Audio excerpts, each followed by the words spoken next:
guys, this is Geo Young, and today I'm going to do part 3 of how to create character-driven story videos. And in this video, we'll be working on how to create that story. We'll take all the parts we worked on in videos 1 and 2 and put them together. So, let's get started.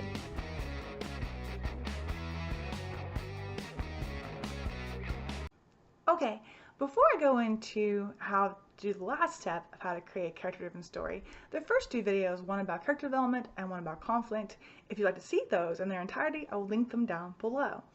Also, I'm going to do a quick refresh of those two videos just to kind of refresh our memories of what we've already talked about in the past.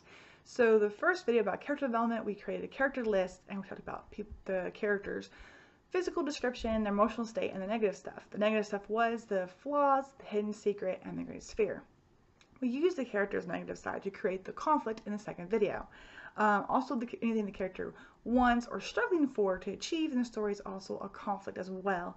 And as we went to list out the steps of how we would resolve those conflicts, they could, in turn, the resolution could end up making another conflict as well. Before these videos, I've been using the early character model of Bruce Banner to help kind of show you guys how to use these tools. And for the character list, I'll just talk about his negative side. We talked about his hidden secret was that he was the Hulk. His greatest fear was to be alone, and his flaw was quick to anger. And we used that in the conflict. The very first one was to keep the Hulk hidden. As he resolves that, he ended up making another conflict of keeping his friends and family distant, which plays in his greatest fear of being alone. And as we resolved that, we ended up giving him a love interest. And we just talked about different ways he could resolve that by pushing her away or end up revealing who he is. Another conflict we talked about was trying to find the cure of curing the Hulk, but we know since he's the Hulk, he can't cure it, and that would either be a failure he wouldn't complete, or he learned to resolve it in a different way, that he's as accepting himself and learning to control the Hulk. We also talked about how we need to make sure we add the game changers and the antagonists to these as well, and we add the antagonist character of conflict, and that was he kidnapped somebody. Could be the love interest, a family member, someone he didn't know, but something to prompt him to action and how he would resolve that. So I'm going to use that those things we talked about in the first two videos to create the character-driven story, and I'll show you guys how to do that. Okay, so we've created our character list, and we use the character's flaws and stuff to create the conflicts. And now we got our conflicts created. Now it's time to outline it. It's that simple. We need to create a beginning, middle, end chart. And this is what I use to kind of choose, outline what's going to happen where. And what I kind of do is, I'm not a big outliner, but I do think it's important to organize your thoughts. And we have all these conflicts we have. We need to know when they take place, when the conflicts start. When does step 1, step 2 start, in beginning, middle, end? When is the conflict? The hidden conflict, stuff he wants to keep hidden, when is it resolved? You know, is it resolved in the end, the beginning? We need to know where these steps take place and how we want these things to relate. Because when we do our character-driven story, we have a lot of things that relate together.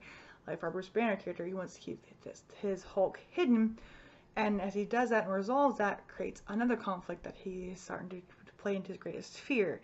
So we need to have the first conflict take place and resolve before the second one does. So as we kind of chart that out, when that happens, where, we're able to keep our story organized and keep our continuity going. So I'm going to do really quickly show you how I make this chart. So it's real simple. I do beginning, middle, end, and I have kind of the 1, 2 down here, and then I have the point of no return, and then I have the middle, the end, the low point, and then of course we have the resolution. Now your point of no return doesn't really have to be the very bottom of your beginning. It could be more closer to the top. It doesn't matter how exactly you want to do it. It's how you want to write your story. So for our Bruce Banner character, let's go ahead and real quickly, I'm going to do something on the top of my head, make a quick story. Now your story is not going to be as simplistic as this. You're going to use your antagonist, your major players, their conflict, their fears, and everything. You created that big chart in here as well, but since we've only done Bruce Banner, I'm just going to use him for this example. So here we go. We got the beginning. We can start two ways. We can start where he a normal scientist, and we could talk about the accident, and he gets turned into the Hulk, and that could be our point of no return, and which goes us into the middle, and we have the conflict. He wants to keep him being the Hulk hidden, or we can have it a different way. We can have it where the conflict of him keeping the Hulk hidden is actually here. Maybe if the accident has already happened, and he can maybe think about he's the Hulk. Maybe he starts to cause damage. He's losing control. Something every day he's having something that incites his anger, and he's turning to the Hulk, and he's destroying things. People are getting hurt, and so he starts to become that recluse, taking the steps to resolve of keeping the Hulk hidden. So now he's accomplished that in the beginning, and that brings on our next part, which was he has now played into his greatest fear. He says everybody's at a distance, and he doesn't want that. So now he needs. So that starts in the beginning, and then he also thinks for how he's going to cure that.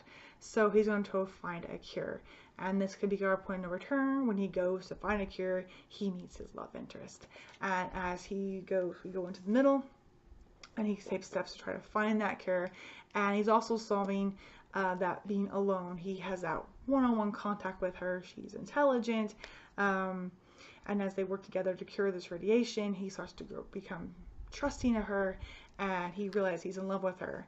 And as they grow together, she's in love with him as well, and he reveals that he's the Hulk. And then, so we're gonna have to have something else play in here. Let's have our antagonist. Perhaps our antagonist was the Hulk's, Bruce Banner's best friend, and maybe he was there when the experiment happened, and so he already knows that Bruce Banner is the Hulk, and he comes to him and says, I have this great idea. I need your part of the formula we create the Hulk with. I think we can control it. I have some kind of personal vendetta or some kind of personal cause I want to do. So please give me the formula. Of course, Bruce Banner is like, no, this is totally dangerous. We're not going to do that. I'm not going to do this to you. You're my best friend.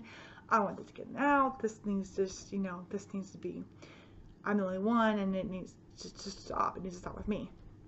Well, this doesn't work for the friend. And so maybe he bugs him a little bit more. He figures out he's in love with this girl, and then he kidnaps her.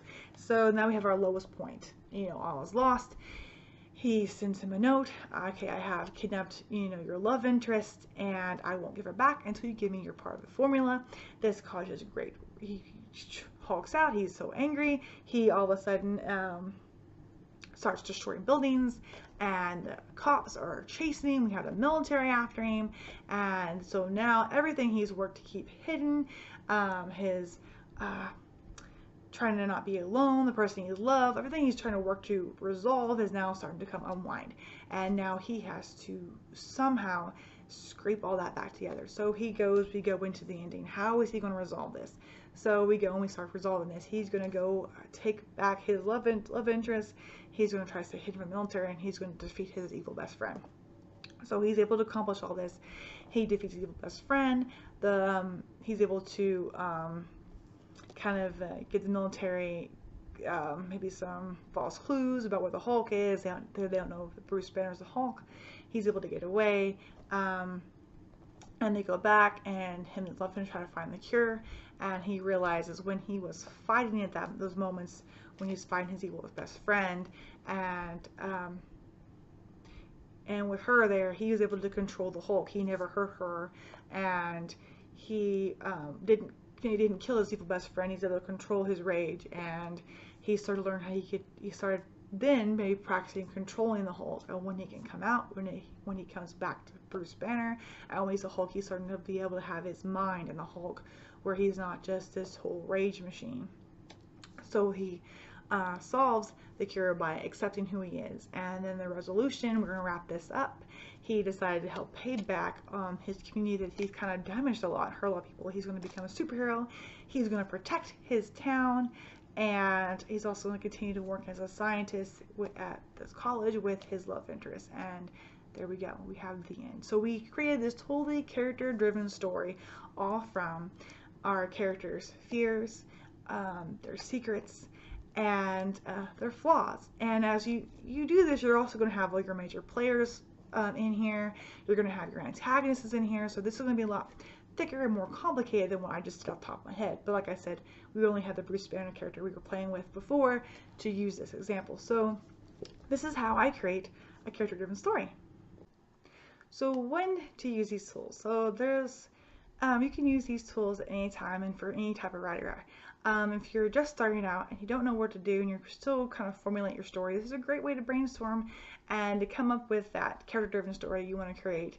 And once you've done these tools, you're able to start writing and look at your chart and your list of how your story is going to go in the direction to go. And as you complete those steps and solve those conflicts, you're able to check them off and know which conflict's going to happen next and how your story is going to progress. So this is a great way to start. And if you're like me, if you're a discovery writer and perhaps you just finished your first draft and you're stuck, you've done step A, you've completed your first draft, and how do you get to step B? How do I edit this massive manuscript? And it's overwhelming. And I was stuck. I didn't know what to do. And those tools I use that I showed you guys was what I used to help me get from step A to step B. And from step B, I was able to rewrite my second draft. I was able to do all the edits, and then from there, step C, and I had my book online, and I was able to accomplish my goal. My dream would actually be a published author and have my books out there. And it's amazing, and I'm so glad I kept looking and searching for ways to solve that problem. I didn't give up. So definitely try this if you're starting out or you're like me and you're stuck. Try these tools and see if they help you. And I also recommend to go out into your community. Here in Oklahoma, we have a great writing community called OWFI, and I went there to kind of start getting advice, and that's where I met all these wonderful great writers and joined their Facebook group, and they're just full of encouragement and advice, and they share some of the things that they have created, the stories they're done, their events they're going to do, and we just all encourage each other and support each other, and it's amazing. And through them I met Mel Odom, and he's an author, and he's the one who gave me the idea of breaking up my book into novellas. And also, from the tools I showed you guys, I learned those from Brandon Sanderson, who is an author and also a professor. And he filmed his writing class on a channel called Panda. And I'll link that down below. And it was amazing. And it was exactly what I needed to get me unstuck and to know what direction to do and where to go. He talks about traditional publishing versus self-publishing. He talks about world building, magic systems, the character lists, and typical character stories and genres. I mean, he goes way in depth on everything, and it was exactly what I needed, and it was so helpful. So be sure to check that link out below if you want to know more information, way more than I could possibly give you.